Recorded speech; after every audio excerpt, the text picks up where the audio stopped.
Hello, Kapamilya. Hello, Kapamilya. Hello, online world. This is Off the Record with Migs. And Cheska. And of course, we are excited for tonight's episode, Migs, because we have someone joining us na alam kong maraming gustong marinig ang kwento niya. But before Mhm. that, of course, if there is someone that you want to have guest on the show, Migs, where do they go? Siyempre, punta sila sa OTR Migs Cheska on Facebook and Instagram. Siyempre. Message nyo lang. Siyempre, slide lang kayo sa mga DM. Sa DM na yan. Tapos message nyo kung sino gusto nyo i-guess. Sisikapin po namin na makuha yan. At syempre, Yes. Off the Record is now on ABS-CBN Sports. Thank you for watching, Kapamilya, this live stream on ABS-CBN Sports YouTube. And for your daily sports habits, please do follow at ABS-CBN Sports on Facebook, YouTube, Instagram, and Twitter. Sabi mo nga, Cheska, kanina, maraming may gustong makarinig ng kanyang kwento. I've heard Yes. of Okay. and watched a couple of interviews nung naging fresh yung balita. Pero ngayon, now time has kind of passed a bit and marami pa tayong ma-extract na kwento now that he's living Yes. post pro athlete and what it's like and Yes. all the years and recaps of his time in the PBA. So Cheska, please do the honors. Yes. Actually, I have obviously I have personal experiences with our guest tonight because back in I think 2005. Oh my gosh. So I Five. was doing courtside in the PBL. Ooh, And that PBL. one, yeah, right, PBL. PBL. So Classic. that one game day, this was at the beginning of the conference. My producer approached me and said, "Na Chaska, may bagong player sa Toyota. Toyota Otis pa Ooh. yata yun. Oh my gosh. Toyota Otis So Letran. Toyota, yes, I think it was still Toyota Otis. That's right. Oh my gosh. And then my producer said, gawa kang player profile, the usual basics, where he's from, blah, blah, blah. So I interviewed this player. He was fresh out of the University of Texas, El Paso. I still remember that. And this same player that we have on the show tonight went on to become the number one overall pick in the 2007 PBA draft. He made 16 finals appearances, won 12 championships in 14 seasons. He wrapped up his PBA career having played, these numbers are insane, 16,972 minutes in 610 games, scored 6,247 points, grabbed 3,059 rebounds, dished out 1,427 assists, grabbed 308 steals, and got 305 blocks. Thank you so much, Fidel Take that Mangonon. for data. Take that for data. And our guest in the background is like, oh Yes. man, I made so many assists. Let's So introduce him, tonight, Jessica. Tonight on Off the Record, we celebrate the career of the one and only Joe Devance. JDV. Hello. I That's the first time I heard all those numbers. I had no idea. really, Yeah, first time. I didn't know. yeah, I got It's those an numbers honor, from Fidel. JDV. Thank you, Fidel. It's it's an honor, Joe Devance, for you to be here and off the record and talk about backtrack and your illustrious career in basketball in the Philippines. First off, we just want to ask how you are. We know that you are in the U.S. right now. How's family life for you so far, Joe? Family life is going well. I'm spending basically all my time with the kids, with the wife and stuff like that. So I'm having a good time. I'm training my boys mostly, and I'm kind of living my dream through them right now. Kind of going back to my childhood and just playing basketball with the kids and stuff like that. So I don't know if you guys know, but I have my eldest is a girl and three boys. So my daughter Bella, she doesn't play basketball, but all my three boys do. So I'm just having a fun time, just spending time with them and training them. So having a good time. And I've seen your stories with Gabe, Lay. The Oh Norwoods are yeah, also out. Yeah, that's yes, they're awesome. out here too. So it's really it feels like we're in the Philippines all over again, just because they're here. So it feels good. All right, Joe, we're gonna take a trip down memory lane because obviously, as mentioned earlier, long and storied career in the PBA. You were drafted number one by Wellcoat. You were traded to Alaska for Saul, who is Yeah, also one of your who is also yeah, one of your best friends. yeah. Um, and then you started. Oh my goodness, was it 3 seasons with Alaska? With Alaska? Might have been, yeah, about 3 years, 3 or 3.5 years, something like that. So, And you won your first championship with them too, right? yeah, 2010, I believe, my first championship was with them. It was that was a great experience too. Even the finals before that was a great experience. When we lost, uh, I remember losing. I missed some free throws against Talking Tex. Me and Willie missed like 4 straight free throws. I got my rebound though. I missed two. The second one, I hurried up and got the rebound and then pitched it to Willie, and then I think he missed. So, but I remember that like it was yesterday. That was against Talking Tex. Then the next one we lost was against Pure Foods. They swept us. I was really mad about that. And then that's when the previous the next conference is when we won the championship against San Miguel. So it was There cool. you go. Yeah, I Right. remember. And well, when we talk about the teams and the transfers, parang hindi to cooking Joe, this is not cooking, but that's why I was, looking in the thinking of the teams that you went to. You went from Alaska to Mhm. BMEG, that's San Mig franchise, and then you went to Ginebra. Para lahat yun naging winning teams. At least there was a Ye- championship in either of those conferences. Yes, yes. Maybe if yeah, if there's like a common denominator amongst those, well, of course, except Tim Cone. But I Yeah. guess except I was like comment that Tim Cone. But I guess from all those teams, what would it be? If you could take a trip back. Honestly, it would be it's hard to not put Coach Tim in there because it's the chemistry that he brings with him. You know what I mean? The chemistry that he instills in the team is real.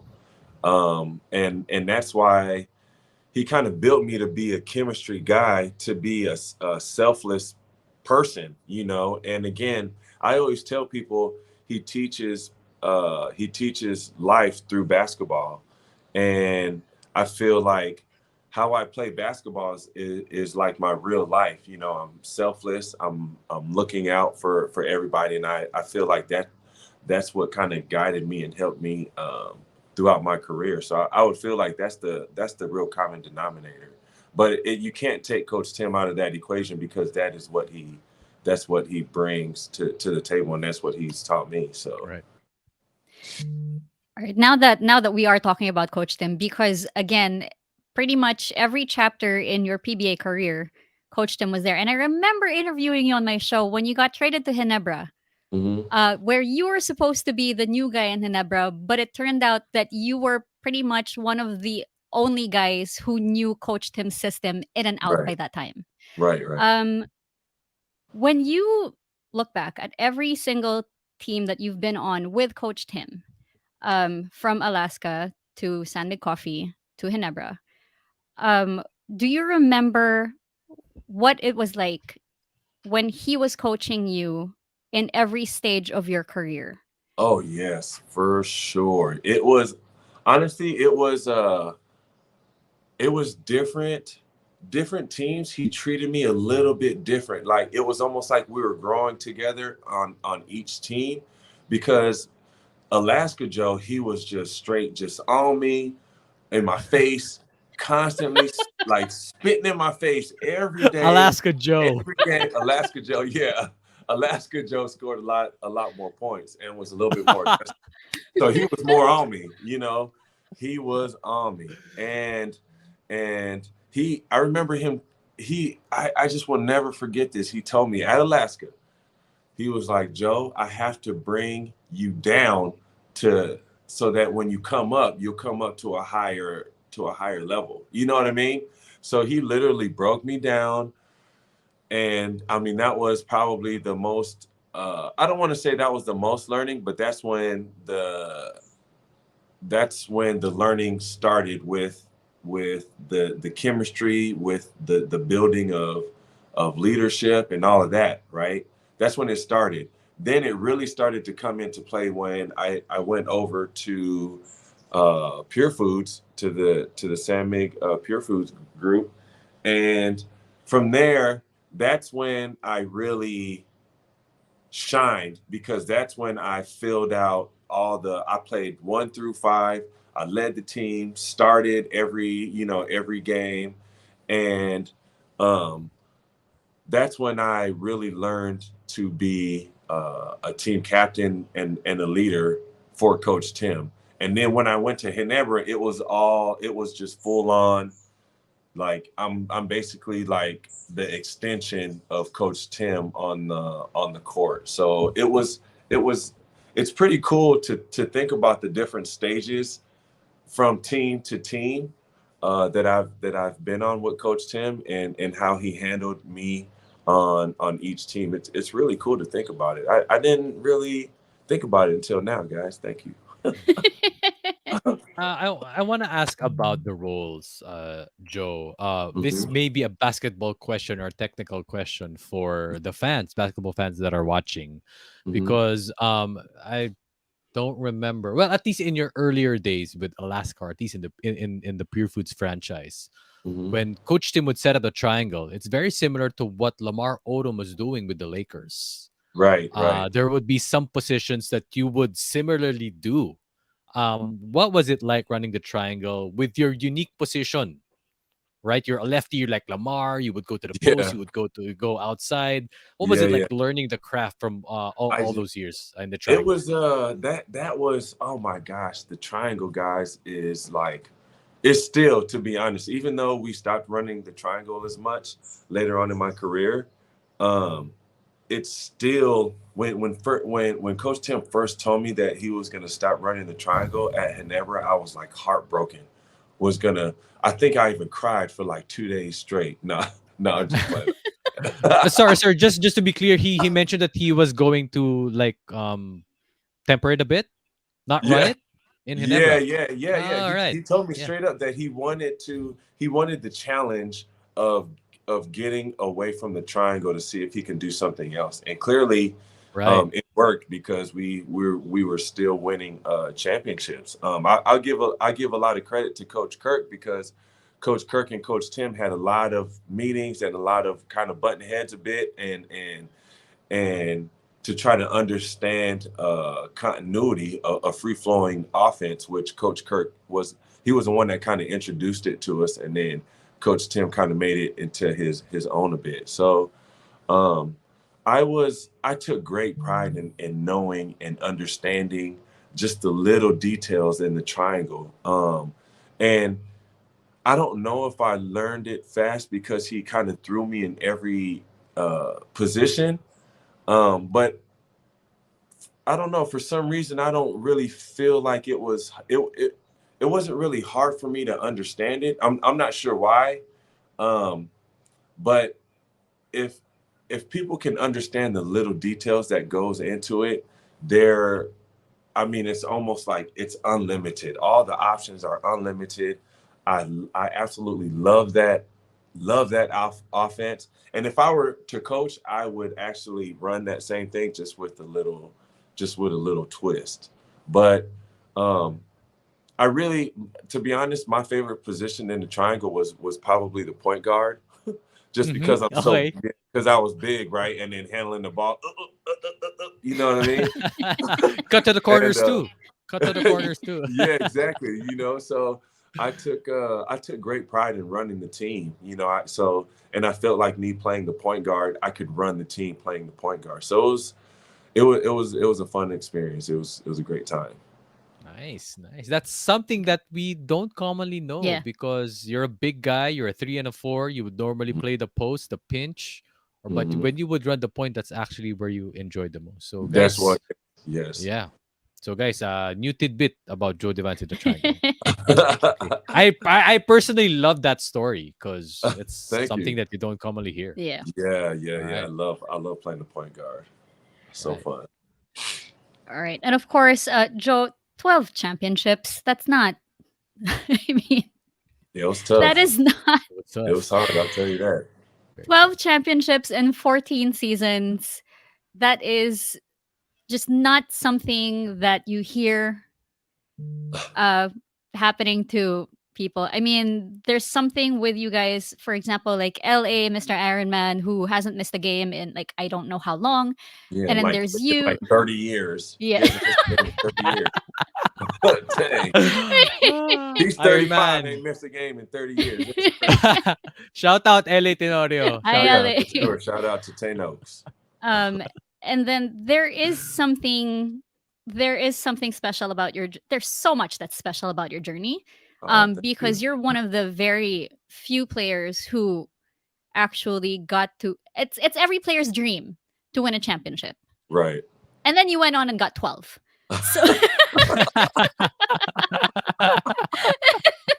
so You like I live the mean, dream of 12 people, like 11 other people. Oh but man. that comes with a lot of hard work though. Oh yeah, Obviously. for sure. That that does not come easy. Yeah, I made it a point earlier in my career to not be content, to not settle. Um, and I always made it a point to be the first one in the gym. Always made it a point. So my thing was after practice, okay, I might get more shots up, but usually I'll go straight home because I want my wife was there and you know, of course I wanted to spend time with her. But my thing was I wanted to be the first one in the gym. So I always had to be there like 2 hours before anybody else could show up and get my shots up, get everything, you know, all my stuff done. And I did that even up until my last days at Ginebra. You know what I mean? If I was either stretching, my routine kind of changed a bit throughout my career, but nonetheless, I still was there 2 hours before anybody else, and that was just I just felt like I had to. You know, when I first came into the league, I felt like I had to prove myself. Um, and it went to I had to prove myself to all right, now I really need to get better.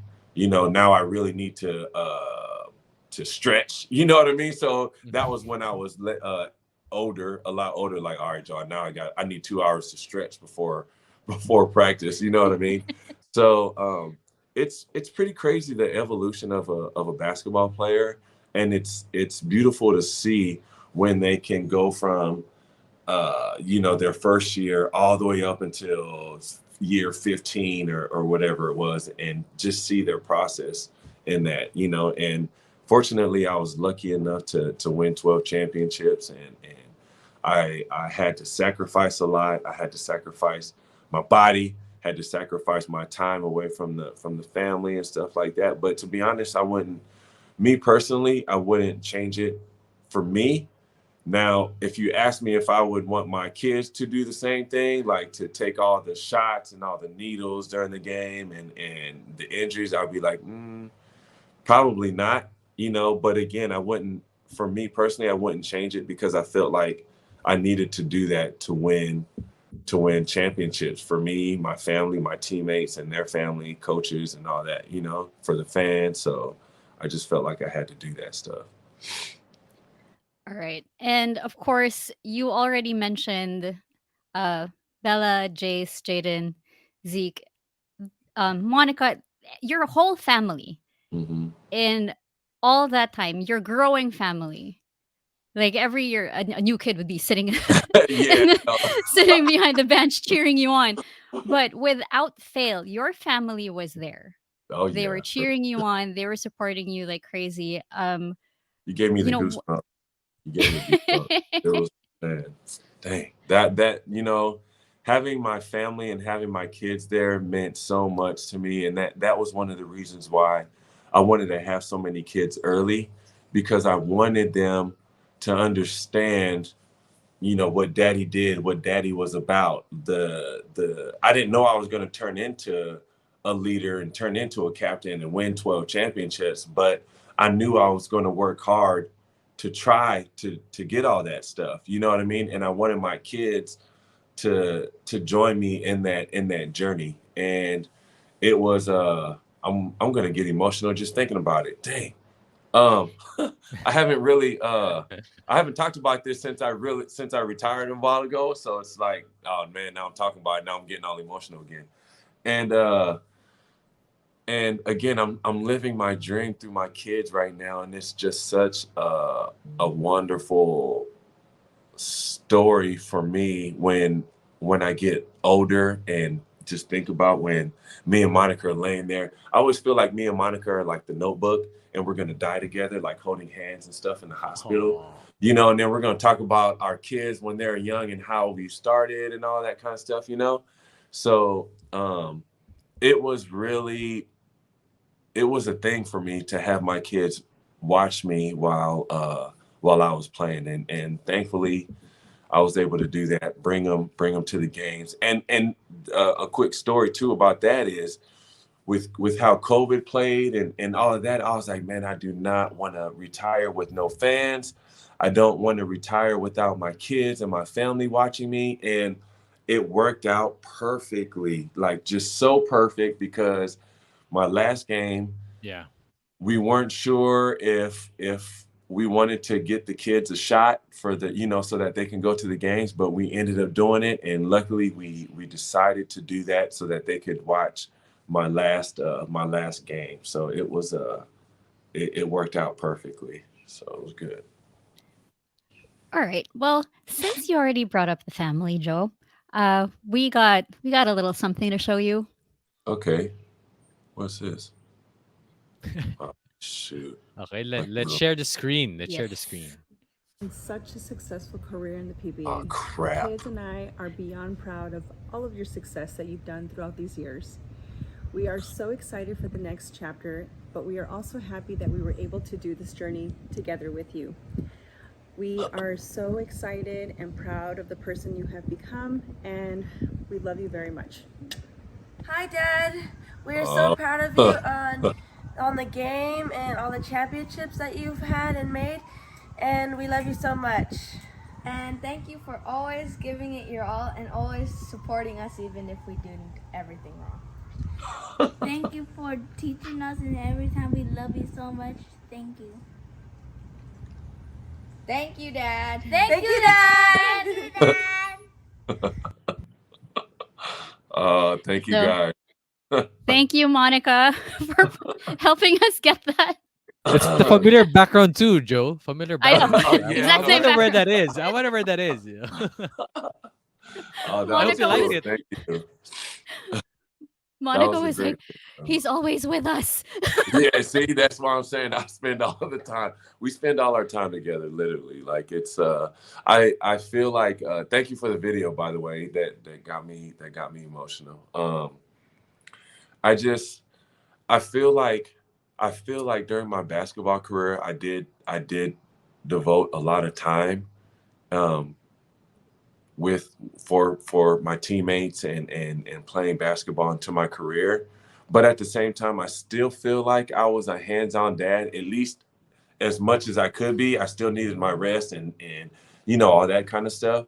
But from that time to now, I feel like I'm like a real dad. You know what I mean? Like just being there like every day, just constantly training the kids, constantly pushing them, just I mean, I'm just super hands-on right now, and now I feel like I'm a real dad. You know what I mean? And I have so much joy right now. I'm the happiest I've been, my whole life. And I just look at my kids and it's just like, dang, man, it's like, everything. Sorry. You guys need to stop. So yeah, I'm just having a fun time and enjoying life right now. All right. Wow. Mm, All right. mm. Well, thank you, Joe, for sharing. Thank you. In Filipino, ninamnam natin yun. We really took it all in. Yeah, It's yeah. really touching on what Joe, when it comes to his family. I can't explain it, but I feel you. I feel you, man. And thank you for sharing that to us. And sana yung mga dads natin, mga moms natin na watching this on ABS-CBN Sports YouTube can definitely relate to Joe's experience as a Yeah. parent. You Yeah. know And what? now To we're be yeah. honest, Go ahead. it's cool because Cheska, again, we met back in 2005 and she was there, like 0 kids to all the kids. You know what I mean? So it's I've seen her progress and her growth too. So I mean, it's pretty cool that me and Cheska was able to be friends throughout this whole journey. So it's really special too. Thank you, Joe. All right. Yeah. Okay. Yeah. Okay. Si Cheska rin na ano I doon. love I love that. Yeah. With the No, feels. because Yeah. no, because I know his family. So Yeah. Yeah. Yeah. Pretty cool. It is cool. Yeah. Wow, All right, so I got let's tighten up the mood a bit. Thank you for yes. sharing that. And now let's tighten up the mood a bit with what we call fast break round. yeah. Basically, quick ano lang to Joe. Yes. Quick questions to quick Uh, answers. I'll Light and try. fun. Yes. Yes. Okay. All right, All right. Cheska. This is the fast break round. Joe, are you ready? I'll try to be. Yeah. Let's do this. Okay. First up, hardest player to guard. Jason Castro. Ooh, Just made a the Yeah, blur. Yeah, the blur. I give him all the the credit. blur. It was hard. Right. Oh man, Jumar Fajardo too. I'm sorry. It got to be Okay. both because it was like I'm sorry. It has to be both for me. It's because they're tied. Because Castro is Okay. super fast, and Yeah. Jumar's like really big. But I enjoy guarding them both though. Sorry. Right. When you play Okay. point, Joe, it's Jason. But when you play Yeah, big, when I played it's big, it was Jumar. it's Yeah. Junmar. It's Junmar. Okay. Well, you mentioned Junmar. Is he the toughest body to get Oh, Yeah. past on the court? yes, for sure. He would as far as locals and bigs, Jumar he's the one. Yeah, he's definitely the one. Yeah, he was always fun, to go against Jumar. I love it. Okay. All right. Next. Sorry. Can I Yes. ask her just a quick question? At least for the guys who are watching, basketball fans who are watching, how do you guard a Jumar Fajardo? Right. How do you To be guard honest, him? no, it's a lot of movement, a lot of quickness. Hey, a lot of dancing, right? I love to dance, and I got to give my teammates a lot of credit. I had to rely on them for most of the time, So if it wasn't for my teammates, we wouldn't have been able to get it done. Right. With the switches and the adjustments, right? Yeah, the help Yeah. side, the backside help, and all that stuff. I'm One on one, Joe. One on one. with me and Jumar. Yeah. Oh, okay, and I'm not saying this to be, but back in my prime, I would beat him. To be honest, I honestly think I would beat him, but because I got the little step back, you know what I mean? But I mean that I don't think that's me being my yabang. I really do feel like I would beat him one-on-one, but that's just Yeah. me. Who knows? Yeah. Who Yeah. knows? Yeah. We I don't might disagree. come out of retirement just to get that done to see. You all better watch out. Okay. Next. We can't say Coach Tim. Coach Tim is a given already. So Okay. coach with the most tricks up his sleeve. I would say Coach Richard. Ah, Ooh. sticking with He has a sticking lot with of him. tricks. I'm sticking with what's around me. Okay. Sticking with what's around me. Coach Richard. Uh-huh. All right. He's- Toughest veteran in your rookie year. In my rookie year, Mhm. Either Danny I or Danny Siegel. Ooh. They were the truth. Those I looked up to those Yeah. guys. Those guys were the truth, for real. Okay. All right. All right. Next. Most impressive rookie in your final year. Williams was not a rookie. I don't really Or- consider him a rookie, right? Huh? Yeah. Who's a rookie my final year? Like Oftana. a young guy. Oftana. Calvin. Mhm. Yeah, Calvin Oftana. I would say he was the best one, but I didn't really get a chance to play against him. But I would probably say he's probably the most skilled though that was there my last year. Okay. Okay. Next, basketball move that you've always wanted to do but never got to. I would probably say one of these dunks right here, where you go right here between the legs, right? Mhm. and then reverse like You rock like it. I no, no, not yeah, a rock. Say like yeah. I don't know what's you that know called. when I it needs forget. between the legs and then up like Right. that. Yeah, one of those probably. Like, because people know me to be a dunker, right? But like one hand, two hand, one of these, Yeah. maybe the Flush. windmill. No, no, just playing. I don't dunk. Um, but Like a I Vince Carter dunk, right, Joe? Like yeah, a yeah. Vince Carter dunk. Right. I wish I was able to get a little bit more dunks in there, but I've always had bad knees, so I just never dunked it. I can dunk, just to set the record straight. I can dunk easily. All right, if you guys catch me in warm ups, I'm doing all the dunks, one hand, two hand, reverse, all that stuff. You know what I mean? It's just in the game. I played almost 40 minutes. All right, I have to save my legs. Okay, so I just chose not to dunk, just to set the record straight. Do you get a lot of comments, Joe? Why don't you dunk in game? Yeah, people tell me, "Oh, Joe, you can't dunk." No, no, knowing I can dunk, and even my teammates always get on me just because I don't dunk in a game. I can easily dunk. That's why I'm always like, "Oh, okay, watch me in warm ups," and then dunking easy. Just watch me in warm up. You want to see me dunk? Come to the warm ups. You know what I mean? I play a lot of minutes, guys. You heard all those minutes I played? That's a lot. Yeah. Jessica took it through with the Yeah, points, see? the rebounds, and assists, and the minutes. I don't know if you mentioned Yeah, it, Jessica. I don't know if you see? mentioned the minutes. 16,000. 16,972 minutes. See, there you go. Okay, That's a Wow. that's a lot of lot. minutes.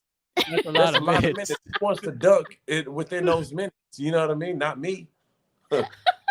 Shoot, I like hello. that. I like the line. If you want to see me dunk, come to the warm ups. For real.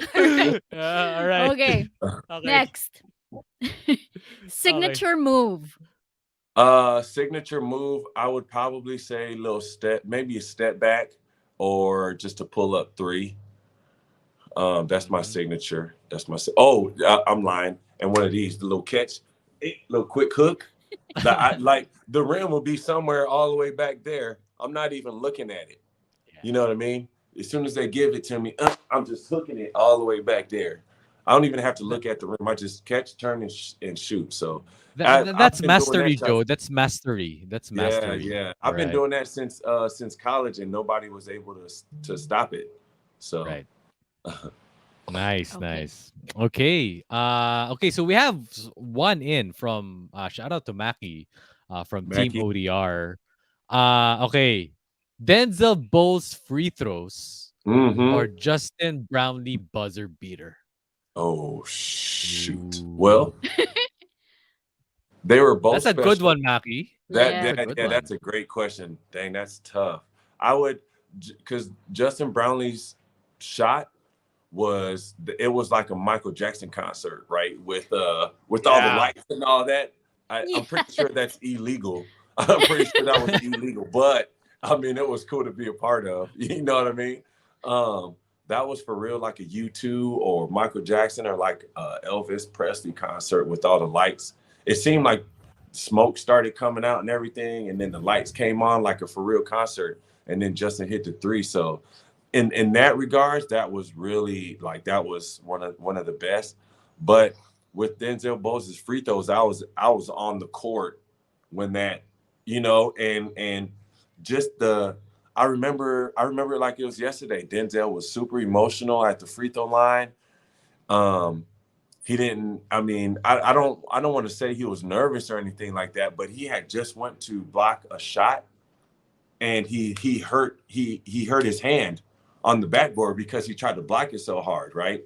So he was at the free throw line, and me and Josh just kind of went up to him, "Hey, Mister Mate, we love you either way." And luckily, he made both.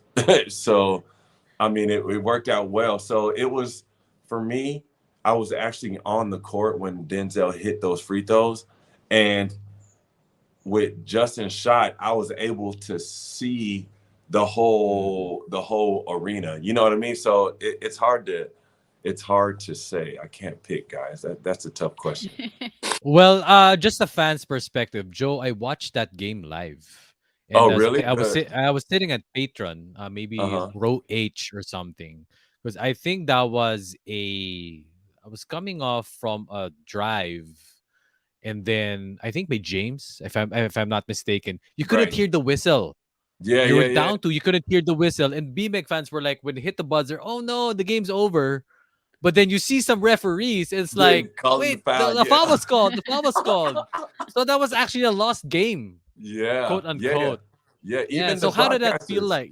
Yeah, yeah. even Even the broadcasters were like, yeah, what Coach happened? Norman was like, "Oh, they like 5 seconds later, oh, they called the foul. They called the foul." So it was I can't remember if I heard the whistle or not, but Right. you know what's funny is me and those guys, we still argue.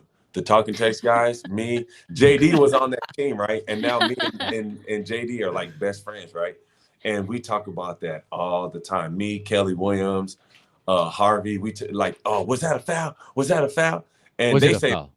yeah, I say it was a foul. They say it wasn't. But I mean, who knows? We're this is gonna be a lifelong battle that we're just gonna take to the grave, just fighting about it.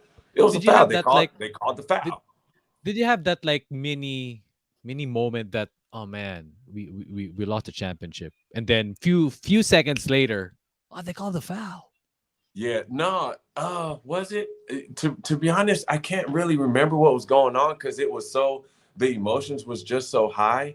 Um, I really do remember hearing the whistle because I was down there. I was down Right. there when it happened, and I don't know if you guys look back at the video. It's kind of messed up of me, but it was I told myself like, look, I'm about to just go in here and get this rebound. Like I'm about to just hit whoever's down there. I'm about to just blast them. I'm just gonna go in and hit them. Boom, and it ended up being Ali Peak. So me and him talk about that Yeah. too all the time. I apologize. Yeah. I'm like, Peak, I'm sorry, man. I felt like I had to do it at the time. I'm sorry. So we still get in arguments about that too. If you go back and look at that video, you see me like just blasting Ali Peak out the way. Yeah. Yeah. So that, Well, that was cool. And that's Peak, well, you know? he Yeah. he moved to the states Mountain too, Peak. so you Yeah, guys no, I can need to keep watch arguing out. about that when you see Yeah, him. yeah, no. He's probably gonna pop up on me. Oh man. Sorry, I got carried away with that. Thank you, Maki, for that question. Yeah, Just Yeah, took that was but a a that was a trip really down good one, memory lane as Mackie. a that was a fan. good one. Yeah, That was a good one. that was a Yes. good one. All right. Yeah. All right. For Okay. our final fast break question, Joe, what do you want your legacy to be? Oh man. I would like my legacy to be about my character. Um, that I was selfless. It was something that Coach Tim taught me, and it was something that I took great pride in. I took great pride in that as a player and as a leader of the team. Was that I was selfless. Because there was times where I did maybe at first I wasn't, and it took a while for me to battle it, because again I always felt like I had to prove myself. So being selfless and being a great teammate and a great leader is what I would want to be known for. And also something outside of basketball is, just a great person, a great individual. Mm. All So Okay, right. so our last part. I know you got this question or this message tons of times, but at least for our viewers here, what would you say to them, to your fans that have gone with you all throughout from Alaska to Bimig, Sanmig, and Hinebra, and all the fans that you have? What is yeah. your message to them, Joe? Well, guys, I want to say thank you. Thank you for all your support. I feel like you guys are still there supporting me and my family. So I appreciate that. It's been it has been a great journey. I never would have thought in a million years that I would have been blessed with the career, with the fans, interacting with the fans. Um, I mean, I never would have thought of this in a million years that I would have accomplished all the things that I have, met the people that I've had, um, networked, the shots made, the games lost, the games won, all of that stuff, the whole journey. Um, I never will forget, and it's all because of you guys. It's all because of the fans, And I thank you that I thank you guys for that, and I will always cherish and remember those times. And my journey's still not over, so please, continue to support me, to support my daughter, my kids, my family. I'm hoping my daughter's going to do big things. She's right here, actually. She's about to start She can say school. hello. Yeah, say hi, Bella. Hi. She just Hello. woke up because they they had they're still in school, so their tutors are actually in the Philippines. So shout out to their teachers because they're staying up late just to help the kids. So I thank them for that. But again, I'm sorry, fans. Thank you guys for everything. I really do love you guys. I really do appreciate everything, the whole journey, and I hope to still interact with you guys, which I do on Twitter, on Facebook, and all that good stuff. So please talk to me anytime. I love talking to my people here in the States. If I see a Filipino, I'm talking to them. Like that's just what I do. So please come up to me if you guys are in the States, seeing this, watching this, come up, say hi. And hopefully I'll be back in the Philippines soon. So thank you guys. All right. Nice. Thank you so much, Joe. Say hello Thank to you. Monica and the kids. Thank you Yes, for yes. taking the time to guest on the show. We really appreciate it. We hope that you enjoy your time with family. You deserve it. Thank Uh, and you. we hope to have you back on the show one of these days. Thank you. Thank you. Invite me anytime, guys. Thank you, Joe. If you want to talk about basketball, hope we Yes. could hit you up in any day Yeah, of please. basketball. Please do. Please do. All right. Thank you, All Joe. right, guys. Thank All right. you. Peace Thank you. out, Thank you, guys. guys. Take Thank you, care. Joe. Ain't got so All much, right. huh? Thank you, Joe. All right. Wow. Great having Joe Devance right Yes. here. It was my first time. Kasi naman, Cheska, hindi naman ako, I mean, in my media career, it's always been collegiate. So I don't get to interact with PBA players as much Mhm. on the court. It's my first time interviewing Joe Devance. Wow. It was an Right? experience. Yeah. Yes. It's an experience. I hope we can have him back. Literally, Oh, ah. for Sabihin sure. nila eh. For Yeah, sure. we can He's talk about always a great interview. I love yeah. interviewing Joe. Pwede natin siyang kunin as a anything basketball. We'll see. All right. And there you go. We hope you enjoyed our episode with Joe Devance. What an incredible career. Wow. Thank you, Joe. Uh so once again, thank you so much for joining us here on Off the Record with Migs and Cheska. And if you do want to have certain athletes, sports personalities guest on the show, please send your requests to OTR Migs Cheska on Facebook and Instagram. And for your daily sports habit, please do follow at ABS-CBN Sports on Facebook, YouTube, Instagram, and Twitter. Tuloy po ang laro. Nandito kami para sa inyo in the service of the Filipino sports fan worldwide. Off the Record with Biggs and Cheska airs Tuesdays and Fridays, 9 p.m. on ABS-CBN Sports YouTube. So once again, this has been Off the Record with Migs. And Cheska. And we will see you guys in the next episode. Bye. Bye.